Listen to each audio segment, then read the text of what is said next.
లోకం ఎట్టుపోతుందో అర్థం కావట్లేదండి. మానవత్వం మాయమైపోతుంది అనిపిస్తుంది ఒక్కొక్కసారి ఇలాంటివి జరుగుతున్నప్పుడు. ఈ జ్ఞానేశ్వర్ అనే అతను స్కౌట్ అండ్ గైడ్స్లో ట్రైనర్గా పనిచేస్తున్నాడంట. అతను ఈ అనూష అనే అమ్మాయి ఎక్కడ పరిచయం అయిందో వాళ్ళిద్దరూ ప్రేమించుకున్న తర్వాత ఇప్పుడు మన వాళ్ళు కూడా అమ్మాయి తరపున వాళ్ళు బ్యాక్గ్రౌండ్ చెక్ చేయాలని కంపల్సరీ. ఒక అమ్మాయిని ఇన్నేళ్ళు ప్రాణంగా పెంచుకున్న అమ్మాయిని వేరే వాళ్ళకి ఇచ్చేటప్పుడు కనీసం చెక్ చేసుకోవాలి, బ్యాక్గ్రౌండ్ చెక్. అతను వాళ్ళ ఇంట్లో వాళ్ళకి చెప్పకుండా ఈ అమ్మాయిని చేసుకున్నాడు. వాళ్ళ ఇంట్లో వాళ్ళకి చెప్పే ఉద్దేశం కూడా అతనికి లేదు. వీలైన రోజులు ఉండేసేసి తర్వాత వదిలించుకోవాలన్న ప్లాన్తోనే ఎంటర్ అయినట్టున్నాడు ఈ అమ్మాయి లైఫ్లోకి. మనకు తెలియదు అది లాంగ్ టర్మ్ ప్లానా, షార్ట్ టర్మ్ ప్లాన్గా షిఫ్ట్ అయ్యిందా, అతనికి వేరే ఒక అమ్మాయితో కూడా రిలేషన్ ఉందని తర్వాత చెప్తున్నారు ఎంక్వైరీలో. దానికోసం ఎందుకండి ఇట్లా మనుషులు ఎందుకు చంపుకుంటున్నారు? ఈ మధ్య ఎక్కువైపోయింది. వదిలేసి పోవచ్చు కదా. వేస్ట్ మనిషి అంటే మనిషిలో ఎందుకు పుడుతున్నారు ఇలాంటి వాళ్ళు అర్థం కాదు. కనీసం తన వంశాన్ని మోస్తుంది, తన వంశాంకరం ఉన్న ఆ బేబీ మీద కూడా జాలి లేదని అర్థమైపోతుంది. బయటకు వచ్చిన తర్వాత చంపడం కష్టమవుతుందని అర్జెంటుగా అమ్మాయి డెలివరీ అయ్యేలోపు ఎప్పటి నుంచో ప్లాన్ చేసుకుని ఉంటాడు చంపడానికి. అది చంపడం వీలు కాలేదు కాబట్టి లాస్ట్ ఛాన్స్ అన్నట్టుగా అమ్మాయిని చంపేశాడు ప్లాన్ చేసి. ఆ రోజు అమ్మాయి ఎంత హ్యాపీగా ఉంది, ప్రీ వెడ్డింగ్ షూట్స్ అవంతా ఎంత నమ్మపోతే ఆ అమ్మాయి అంత గుడ్డిగా నమ్మిందంటే ప్రేమలో మునిగిపోయింది అతనితో. ఇతను ఎంత భరోసా, ప్రేమ అంటేనే భరోసా, నమ్మకం కదా.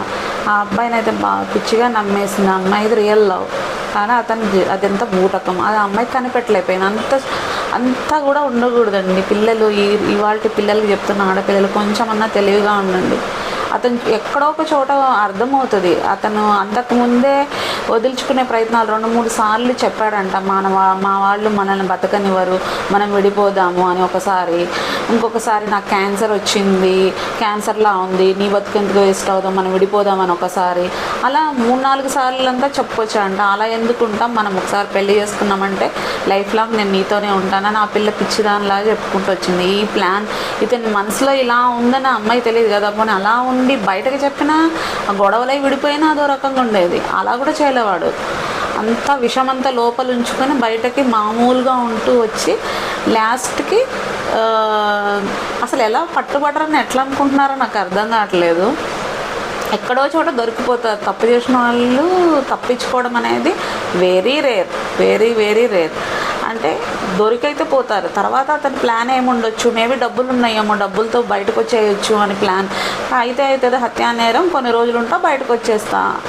మన సిస్టమ్ మీద అలుసు కావచ్చు వాడికి 2 హత్యలు పడినాయి. ఇప్పుడు బేబీ కూడా చంపాడు. 2 హత్యల నేరాలకి శిక్ష వాడికి పడాలి.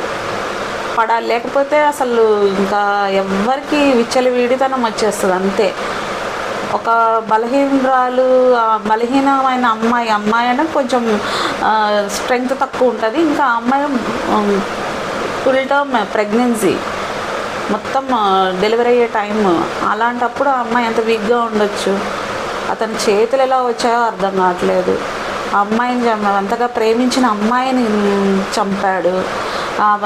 లోపల ఉన్న బిడ్డ కూడా చనిపోయినట్టే కదా. మొత్తం ఇద్దరిని చంపాలన్న ప్లానే అతనిది. అలా చంపేశాడు. అతను ఎట్లా తప్పించుకుంటాడు అనుకున్నాడో అర్థం కావట్లేదు. అలా చేతులతోనే చంపేటప్పుడు అమ్మాయి రక్కింది, బుగ్గల మీద అలా గీతలు పడినాయి. ఇలా మంచిగా చంపేసేసి కామ్గా ఆ పిల్ల పక్కన పడుకుని ఎలా సమాయం చేయాలని చూస్తున్నాడో ఏమో మొబైల్ చూసుకుంటూ కూర్చున్నాడంట. ఆ ముందు రోజు వాళ్ళ అమ్మమ్మ ఊరు నుండి ఫోన్ చేస్తే ఆ అమ్మాయి అనూష వాళ్ళ అమ్మమ్మ వచ్చి వేరే రూమ్లో పడుకున్నారు. ప్రయాణం చేసి వచ్చారు కదా, పెద్దవాళ్ళు అలసిపోయి పడుకున్నారు. ఈ విషపాలోచనలన్నీ ఎవరు ఆలోచిస్తారు? ఇవన్నీ ఉన్నాయని. భర్త పక్కన పడుకుంది భార్య అనుకుంటారు కానీ ఇన్ని ఆలోచనలు ఉన్నాయని ఎవరు అనుకోరు కదా. ఫ్రెండ్స్కి ఫోన్ చేసి కూడా అనుష మాట్లాడిందంట 11 వరకు. వాళ్ళతో కూడా చెప్పిందంట ఈరోజు అడ్మిట్ అయిపోమన్నారంటే మరి ఎందుకు అడ్మిట్ అవ్వలేదని వాళ్ళ ఫ్రెండ్స్ కోప్పడ్డారంట. ఏమో మరి ఇతను రేపొద్దున వెళ్దాము అని చెప్పేసి అంటున్నాడు అని అన్నాను. అదేంటి అలా అడ్మిట్ అవ్వమన్నప్పుడు వెళ్ళాల్సింది కదా, ప్రెగ్నెన్సీ ఉన్నప్పుడు డాక్టర్ మాటలు వింటారా, మీ ఇష్ట ప్రకారం చేస్తారా అని వాళ్ళ ఫ్రెండ్స్ అన్నారంట. సరే కదా వెళ్ళిపోతుంది లేపొద్దున్నే అనుకున్నారంట వాళ్ళు కూడా. ఈ లోపల ఇంత దారుణం చేసి మెల్లగా కూర్చుని ఫోన్ చూసుకుంటున్నాడంట. ఆ పక్కన రూమ్లో ఉన్న వాళ్ళ అమ్మమ్మ లేచి వచ్చి లేపుతుంది. అనుష లేలే అని చెప్పేసి లేపుతుంటే ఇంకెక్కడ అనుష ఇంకా ఆమె లేవకపోతే ఏంటమ్మాయి పిలుస్తుంటే లేవని ఇసుక్కుంది వాళ్ళ అమ్మమ్మ. తర్వాత వాడు వచ్చి లేపినట్టు యాక్షన్ చేసి ఎక్కడుంది ఊపిరాడతలే చనిపోయేదని ఏదో నాటకాలు మొత్తం మహానటుడిలాగా నటించేసేసి అందరికి ఫోన్లు చేయంటే ఫోన్ చేయటం లేదు వాడు. ఇంకా ఇంటి చుట్టుపక్కల వాళ్ళ అమ్మమ్మ కేకలు పెట్టేసి ఏడ్చుకుంటూ పిలిస్తే ఇంటి చుట్టుపక్కల వాళ్ళు వచ్చి అందరు లాక్ వీడి లోపల లాక్ వెళ్ళాడట గుమ్మం దాకా. అందరూ వచ్చి షిఫ్ట్ చేసి హాస్పిటల్కి వెళ్ళేసరికి బ్రాడ్ డెడ్ అని చెప్పారు. అంతా అయిపోయింది. అలా అయితే ఫోన్ ఎవరనుకున్నాడో ఏమనుకున్నాడో తెలీదు. ఎవరో ఒకరిని పంపించి ఇంకా ఊపిరింది ట్రీట్మెంట్ నడుస్తుందని చెప్పి అనుష ఫోన్ ఇవ్వమని చెప్పు వాళ్ళ అమ్మమ్మ ఇచ్చేస్తుంది అని చెప్పేసి అపార్ట్మెంట్కి ఎవరో పక్కింటి అబ్బాయిని పంపిస్తే అతను వెళ్ళి అలానే చెప్తే ఆ ఫోన్ ఇచ్చేసిందంట. ఆమె ఇచ్చేస్తే ఆ ఫోన్లో ఇంకా ఏమన్నా రిలేటెడ్ టాపిక్స్ ఏమన్నా ఉంటే డిలీట్ చేయడానికి తీసుకుని మంచిగా పెట్టుకున్నాడు. ఏం డిలీట్ చేశాడేమో తెలియదు. ఆ ఫోన్ కూడా తీసుకున్నాడు చక్కగా.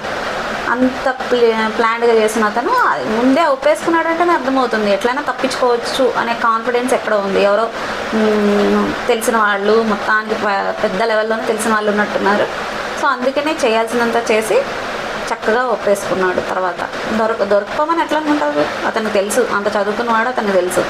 అంటే బయటకు వచ్చిన తర్వాత బేబీని చంపితే 2 మర్డర్స్ ఎక్కువ ఉంటుందేమో, కడుపులో ఉన్నప్పుడు చంపితే తక్కువ ఉంటుంది. అది కూడా చూసి రీసెర్చ్ చేస్తున్నట్టున్నాడు నెట్లో చూసి ఏమైనా తక్కువ శిక్ష పడుతుంది, ఒక గర్భిణీ ఉన్నప్పుడు చంపితేనే తక్కువ పడుతుంది శిక్ష అని ఏమన్నా చూసుకుని అట్లా చేసినట్టున్నాడు అర్జెంటుగా ప్రెగ్నెంట్ ఉన్నప్పుడు.